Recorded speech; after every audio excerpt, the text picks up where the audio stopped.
పార్వతీపురం జిల్లా కేంద్రంలో సర్దార్ వల్లభాయ్ పటేల్ 150వ జయంతి వేడుకలను ఘనంగా నిర్వహించారు.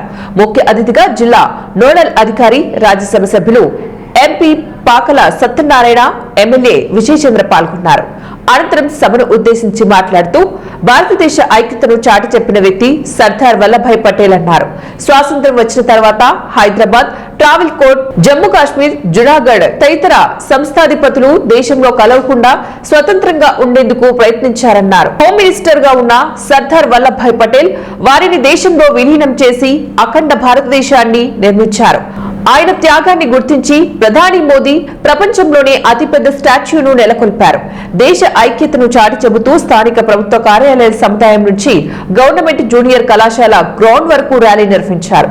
ఈ ఐక్యత ర్యాలీలో పలు పాఠశాలల విద్యార్థులు, ఎంపీ పాకల సత్యనారాయణ, ఎమ్మెల్యే బోనల విజయచంద్ర, జిల్లా అధ్యక్షులు Dwarapureddy Srinivas, collector Prabhakar Reddy, sub collector Vaishali, SP Madhavareddy తదితరులు పాల్గొన్నారు. 125 స్వదేశీ సంస్థానాలు విడివిడిగా ఉండటం జరిగింది.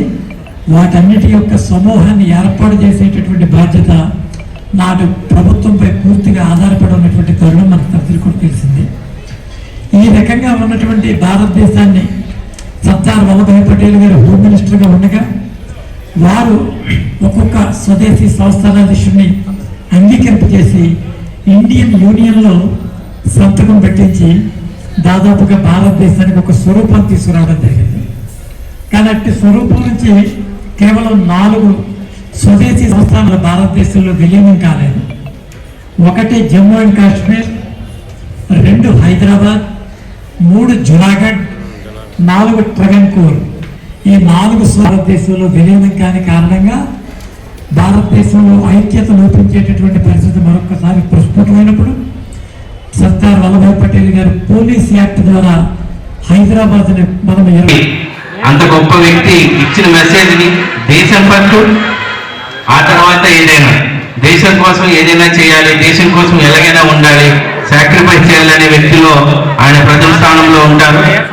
కాకపోతే ఆయనకి ఎన్డీఏ కూటమి ప్రభుత్వం వచ్చిన తర్వాత యూనిటీఎఫ్ స్టాచ్యూ అనేది ఇప్పుడు ప్రపంచంలోని అతిపెద్ద స్టాచ్యూ ఆయనకి రికగ్నైజ్ చేయడం కూడా జరిగింది. అయితే ఈరోజు మనందరం ఊరకనే రాలే. ఎందుకంటే ఈరోజు కాన్సెప్ట్ ఏంటంటే ఇందాక చెప్పున్నారు, మన పార్వతీపురంలోని ముస్లిమ్స్ ఉన్నారు, క్రిస్టియన్స్ ఉన్నారు, ఆల్రెడీ హిందూస్ ఉన్నారు, కొంతమంది మార్వాడీస్ ఉన్నారు, వివిధ వాళ్ళందరూ ఉన్నారు. కాకపోతే అందరూ ఏమనుకుంటారండి, వీఆర్ ఇండియన్స్ ఫస్ట్.